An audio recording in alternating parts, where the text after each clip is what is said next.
film memperlihatkan hari-hari normal di kota, sampai tiba-tiba suasana menjadi macet sampai membuat keributan di antara pengemudi. Ternyata seorang pengusaha tiba-tiba menghentikan mobilnya di tengah jalan, karena tanpa alasan yang jelas, dia mendadak menjadi buta total. Sekelompok orang mendekatinya untuk membantu, dan pengusaha itu menjelaskan keluhan pada matanya. Setelah tahu bahwa pengusaha ini buta, seorang pria tiba-tiba ngotot untuk mendekat dan mengaku bersedia membantunya untuk pulang. Pengusaha pun diantar oleh pria itu, tapi ternyata dia memiliki motif jahat untuk memanfaatkannya. Pria tak dikenal ini sengaja menyesatkan perjalanan untuk memastikan apakah pengusaha itu benar-benar buta. Sampai di depan rumah pengusaha, pria ini langsung mengambil mobilnya dan membiarkan si pengusaha ini di tengah jalan. Setelah beberapa saat bingung dan panik, pria ini mendadak kembali menghampiri si pengusaha dan mengaku sebagai orang lain. Dia benar-benar ingin memanfaatkan momen ini. Setelah membantu pengusaha menuju apartemennya, dia mencari alasan lain agar bisa merampas benda mewah di rumahnya. Tapi kali ini pria ini gagal, lalu si pengusaha berpura-pura normal dan dengan cepat mengusirnya. Beberapa jam kemudian, istri pengusaha itu pulang dan melihat kondisi rumah yang berantakan. Pengusaha ini menjelaskan semua keluhannya, dan begitu dia mengetahui tentang kebutaan suaminya itu, dia langsung membawanya ke dokter spesialis. Saat sampai di rumah sakit, pasangan ini menyerobot antrean. Mungkin karena mereka kaya, Dr. Mark akhirnya mengizinkan mereka untuk datang lebih dulu. Sayangnya, setelah Dr. Mark memeriksanya dengan metode apapun, dia tidak dapat menemukan tanda-tanda kerusakan mata ataupun penyakit. Dr. Mark hanya menjelaskan bahwa mungkin dia memiliki masalah otak, sehingga dokter menyarankan dia untuk pergi ke spesialis neurologis. Pengusaha harus pergi ke rumah sakit lain dan melakukan beberapa tes di sana, meskipun dokter sendiri tak yakin karena dia belum pernah mendengar hal seperti ini sebelumnya.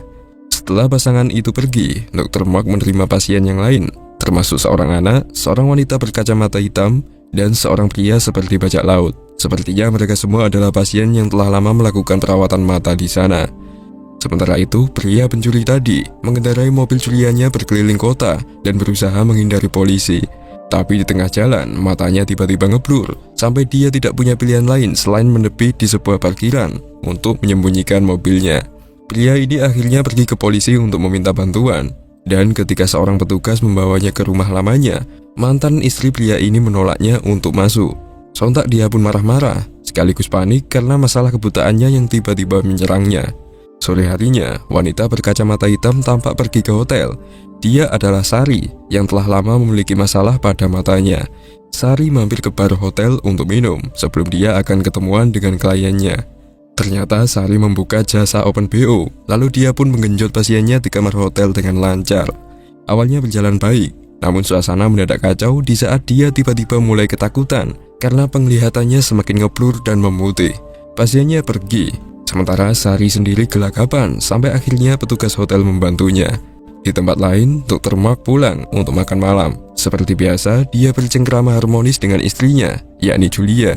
Mark juga curhat mengenai gejala-gejala aneh yang sering dialami pasiennya, di mana semua itu tidak bisa dia jelaskan. Keesokan paginya, mereka berdua bangun, dan Mark pun terkejut saat dia tidak bisa melihat sama sekali.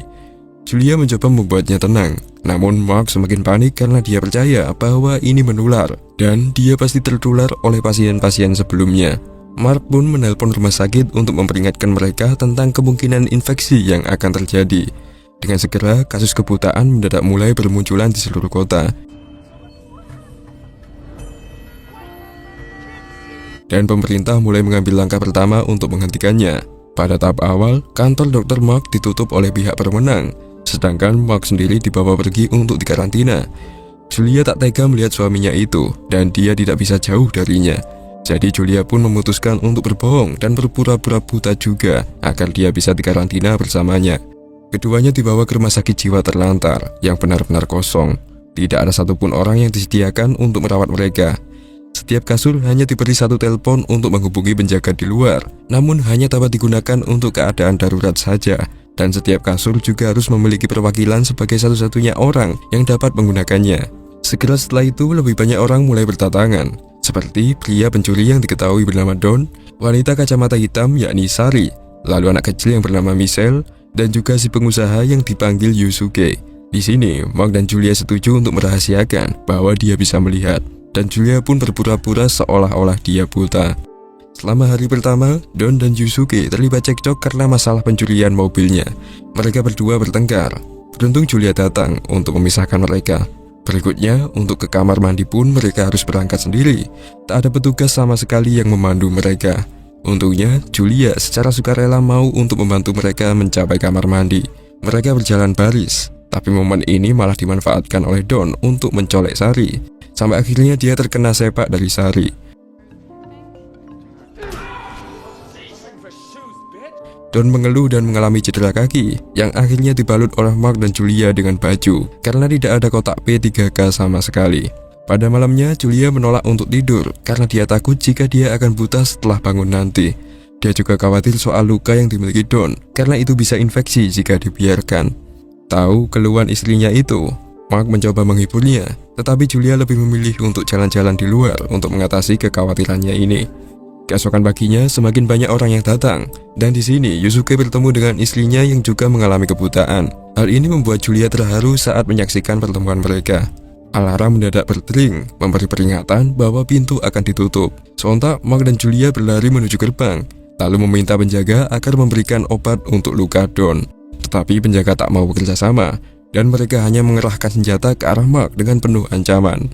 Beberapa waktu kemudian mereka menerima kotak makanan untuk yang pertama kalinya.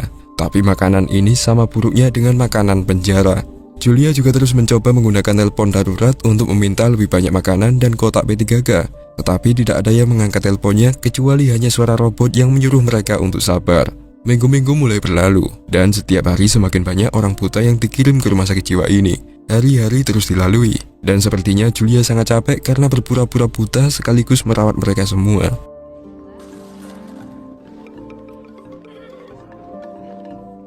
Jadi, suatu hari, Julia berinovasi dengan membuat petunjuk jalan yang terbuat dari tali dan menyuruh mereka untuk tetap disiplin. Namun, ketertiban ini segera menjadi tidak mungkin. Karena semua orang buta, mereka berhenti mempedulikan kerapian. Orang-orang mulai berkeliaran tanpa busana dan buang air di tengah lorong. Tanpa waktu yang lama, rumah sakit ini dipenuhi oleh kotoran mereka. Sampai saat ini pun tidak ada satupun juga petugas yang mau mendekati mereka. Di lain sisi, Yusuke menghibur istrinya yang bercerita tentang masa muda mereka. Bukannya bahagia, istrinya malah tidak tahan setelah memikirkan masa-masa bahagia. Suatu sore, Julia tak sengaja mendengar suara berisik. Lalu dia menemukan pria bergaya seperti bajak laut yang sedang mendengarkan radionya. Pria itu memperkenalkan dirinya sebagai Denny. Julia pun menyuruh Denny untuk berbagi berita yang ia dengar dari radionya kepada semua orang, karena mereka semua sangat ingin tahu apa yang terjadi di luar sana. Denny setuju, lalu menjelaskan bahwa tidak banyak lagi stasiun radio yang tersisa. Tapi ia sempat mendapatkan informasi terakhir, dan dia pun bercerita semua kronologinya. Dia mendengar bahwa 24 jam pertama, ada ratusan kasus yang diselesaikan oleh pemerintah hanya dengan mengirim orang yang buta ke rumah sakit jiwa. Kasus semakin banyak, sampai-sampai pemerintah mengadakan konferensi internasional demi menyelesaikan epidemi ini. Namun ketika pertemuan antar negara diadakan, suasana menjadi kacau saat salah satu pemimpin mengalami kebutaan. Pemerintah diketahui telah terserang kebutaan, sehingga para petugas keamanan hanya memberi dua pilihan, yakni pergi ke rumah sakit atau karantina mandiri di rumah masing-masing. Kabar juga bermunculan bahwa tanda kebutaan juga muncul di belahan negara lain, sehingga hubungan diplomasi antar negara pun terputus. Orang-orang mulai bosan menunggu di rumah dan mencoba untuk keluar. Tapi pihak keamanan sudah berjaga-jaga dan menangkap siapa saja yang melanggar aturan. Kota menjadi kacau, kecelakaan mobil terus terjadi. Bahkan pesawat juga mulai berjatuhan juga. Warga mulai ketakutan dan memutuskan untuk tinggal di rumah. Jadi sekarang kota ini menjadi seperti gurun. Dan pemerintah tidak bisa melakukan apa-apa, kecuali hanya mengeluh karena mereka juga buta. Beberapa hari kemudian, lebih banyak kelompok buta yang dibawa secara paksa ke rumah sakit jiwa. Walaupun ruangan sudah penuh, tapi mereka masih diperlakukan secara brutal. Tidak ada otoritas yang lebih tinggi membuat para petugas bertindak semena-mena. Bahkan mereka tak segan-segan menembak salah satu pria gangguan mental yang ketika itu sulit diatur. Suara tembakan itu memicu kepanikan masyarakat, dan semua orang bergegas masuk gedung dengan saling dorong tanpa peduli yang lain. Bahkan lebih buruknya, para penjaga bahkan tidak datang untuk mengambil jenazah itu, membiarkannya membusuk di tempat itu. Sampai esoknya, Julia yang turut prihatin meminta sekop kepada penjaga. penjaga hanya melempar ke tengah halaman tanpa beranjak dari menara sama sekali. Karena Julia masih berpura-pura buta, dia menanyakan arah kepada petugas, dan mereka pun mempermainkannya sampai dia menemukan skopnya. Julia membalas perlakuannya itu dengan ejekan, dan hal ini hampir saja membuat dia ketahuan bahwa dia sebenarnya bisa melihat. Sementara itu, Mark mencoba ngobrol dengan perwakilan dari kelompok di ruangan lain untuk gotong royong melakukan penguburan, karena masih ada 2 mayat lagi yang belum dikubur di luar sana. Mark juga ingin membahas bahwa salah satu kelompok di ruangan ini telah mengambil lebih banyak makanan daripada mereka. Pria di sudut kasur itu mendadak angkat bicara, berkata bahwa dia tak terima dengan ucapan Mark itu. Dia bernama Gail, yang mengaku sebagai pemimpin di zona ini. Gail malah berkampanye untuk mendapatkan banyak suara, mengatakan bahwa dia akan menjamin semua orang agar bisa makan sepuasnya. Semua orang di ruangan ini setuju dengan ucapan Gail itu, sehingga membuat Mark gagal untuk mengajak mereka bekerja sama. Sementara itu, Julia pergi memeriksa kondisi Don yang sedang demam. Tentu, karena kakinya mengalami infeksi serius. Julia memberinya semangat untuk hidup, namun Don tiba-tiba mengancamnya, mengatakan bahwa dia tahu jika sebenarnya Julia tidaklah buta. Hal ini membuat Julia panik, lalu dia bergegas kembali menemui Mark untuk menangis dan merasa bersalah. Sementara itu, Don sendiri tak tahan lagi dengan rasa sakit ini. Menunggu kematian hanyalah akan menyiksa dirinya. Karena keputusasaan ini, Don pun menyeret tubuhnya keluar dan membiarkan tentara menembaknya. Don akhirnya tewas, lalu esoknya dia dikuburkan oleh 3 orang ini. Setelah menguburnya, Julia menjadi merasa bersalah dan mulai bertanya-tanya apakah dia harus mengatakan yang sebenarnya kepada semua orang. Mark mendesak dia untuk mengaku saja, karena dia tidak tega menyaksikan istrinya yang bertindak selayaknya seorang babu itu. Jika Julia mengaku bisa melihat, kemungkinan besar dia akan naik pangkat dan berkuasa. Namun Julia tak mau melakukannya. Dia masih mencintai Mark, dan dia tidak ingin mengambil resiko untuk itu. Tapi Mark malah marah, berkata bahwa hubungan mereka terasa layaknya ibu dan anak. Mark merasa menjadi pecundang, karena dia tidak bisa melakukan apa-apa di hadapan istrinya itu. Julia hanya tersenyum, lalu pergi untuk melanjutkan kegiatannya. Beberapa hari kemudian, Gail yang selama ini berambisi menjadi pemimpin, berhasil menemukan ruangan para petugas yang jauh sebelumnya telah ditinggalkan. Ruangan ini juga berisi setumpuk makanan yang siap untuk diedarkan. Di sini Gail dibantu oleh sosok pria brewok bernama Muri, yang mana pria ini mengalami kebutaan sejak lahir. Jadi dia memiliki pemahaman yang lebih baik tentang bagaimana menjalani hidup seperti ini. Gail berlanjut menggunakan mikrofon PA darurat untuk membuat pengumuman bahwa mulai sekarang dia adalah raja, dan siapapun yang ingin mendapatkan makanan, maka mereka harus membayar. Beberapa aturan baru juga ditetapkan, termasuk penggunaan toilet, pemindahan kamar, dan sebagainya.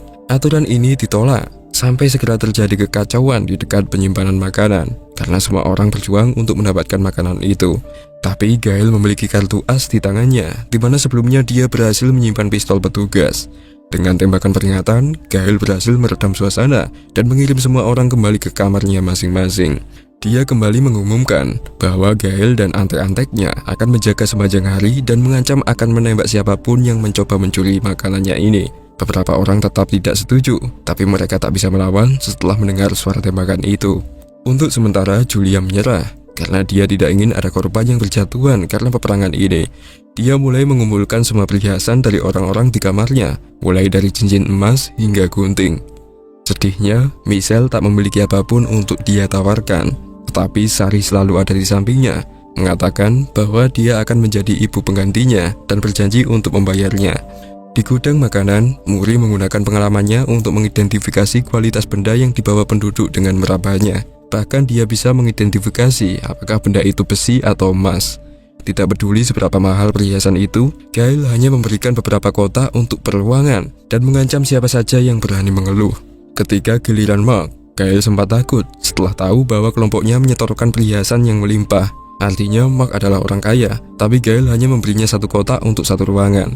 Mark mendengar suara alat braille yang sedang digunakan oleh Muri. Di sini Mark pun tahu bahwa ada pria buta berpengalaman di kubu mereka. Mark marah, menuduh Muri tidak bermoral karena dia memanfaatkan kesusahan masyarakat. Tapi Gail segera mengancamnya dengan pistol sampai membuat Mark mundur. Kini setiap hari, orang-orang harus berbagi makanan untuk 1 kotak. Mark pun selalu menyendiri dan sedikit depresi karena tidak ada seorang pun yang mau mendengar ucapannya. Kehidupannya sangat berbalik 90 derajat, membayangkan betapa bergunanya dia saat masih menjadi dokter. Julia mencoba menghiburnya, tapi Mark selalu kasar padanya. Ketika ruangan sepi, Sari mendekatinya untuk menghibur Mark. Mereka bercerita satu sama lain, merasa nyaman, dan akhirnya genjot.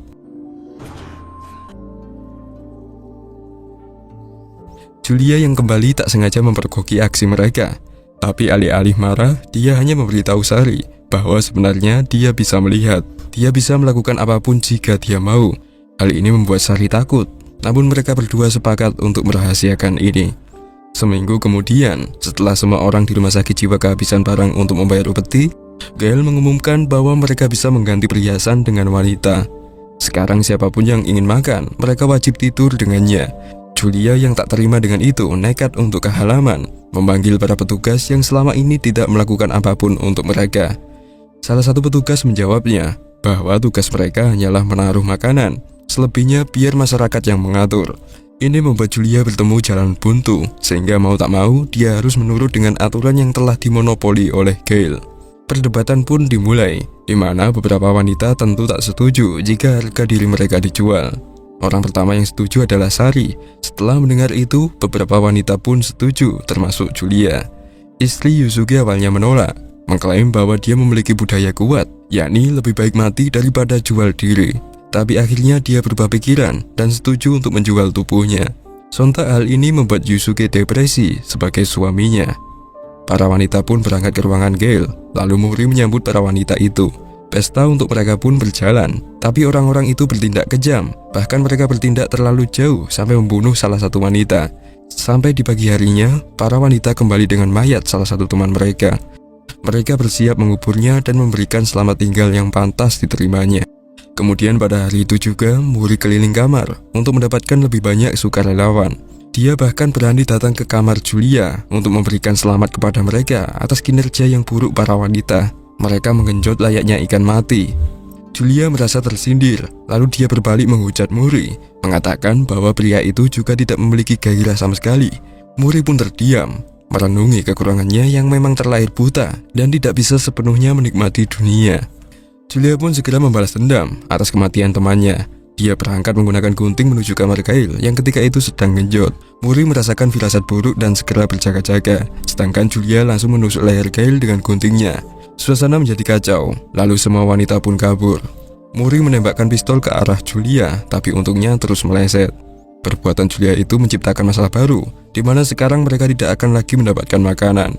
Di sini para pria sepakat untuk melawan jika mereka tak mau juga memberikan makanan itu. Jadi mereka mulai mengumpulkan tim untuk membuat rencana. Pada malamnya, kubu Mark bersiap untuk bertarung untuk menuntut hak mereka. Ada satu masalah, yakni soal strategi apa yang akan digunakan. Karena musuh jelas jauh lebih kuat, karena adanya Mori dan pistolnya.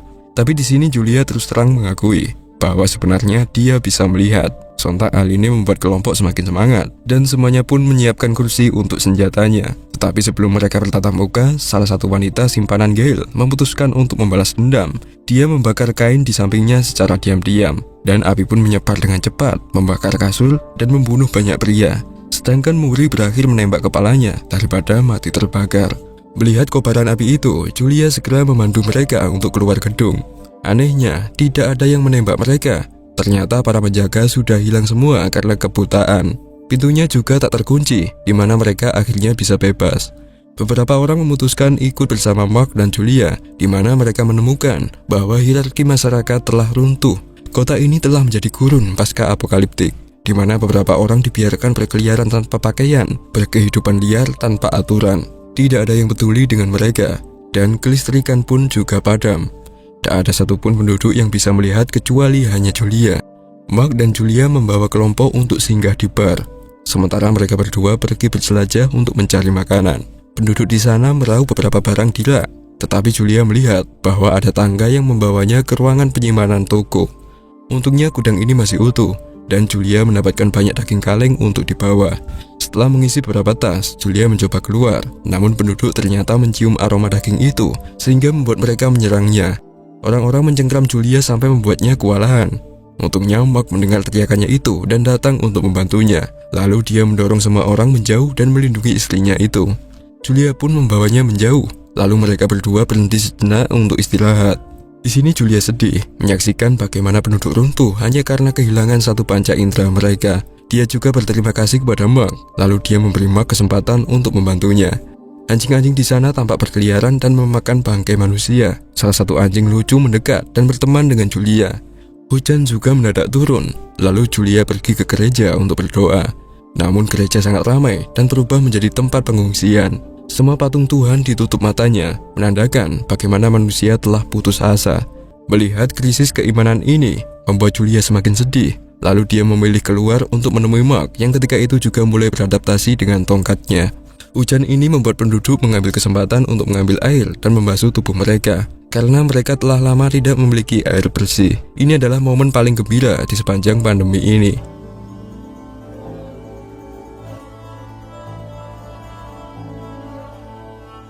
Mark dan Julia kembali ke bar dan membagikan makanan untuk kelompok. Mereka juga memutuskan untuk bermalam di sana dan juga tak lupa untuk mengucapkan terima kasih kepada Julia. Lalu di pagi harinya, kelompok ini keluar lagi untuk pergi menuju rumah Mark dan Julia. Perjalanan yang lumayan panjang pun dilalui. Singkat cerita, mereka sampai di rumah dan mulai membangun rutinitas normal. Sekarang kelompok ini telah sepenuhnya percaya dengan Julia. Dengan metode yang diajarkan Julia, mereka sekarang bisa membersihkan apartemen dan berbagai pakaian. Mereka hanya keluar rumah ketika mencari makanan, dan mereka akan mengumpulkan dan mencuci pakaian menggunakan air hujan.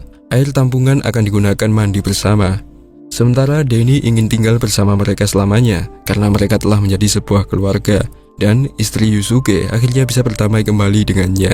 Malam hari dilaksanakan dengan hangat, ditemani oleh lampu obor di tengah meja.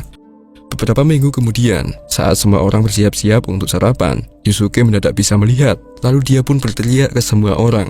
Awalnya mereka tak percaya, namun satu persatu dari mereka ternyata pulih, membuat mereka sangat bahagia. Mereka belum terlambat untuk memperbaiki semuanya, dan ini adalah pelajaran yang sangat berharga bagi mereka untuk lebih mensyukuri apapun yang telah diberikan kepada mereka. Oke guys, begitulah seluruh alur film Blindness tahun 2008. Tulis di kolom komentar bagaimana pendapat kalian setelah menyimak review kali ini guys. Dan terima kasih telah menonton.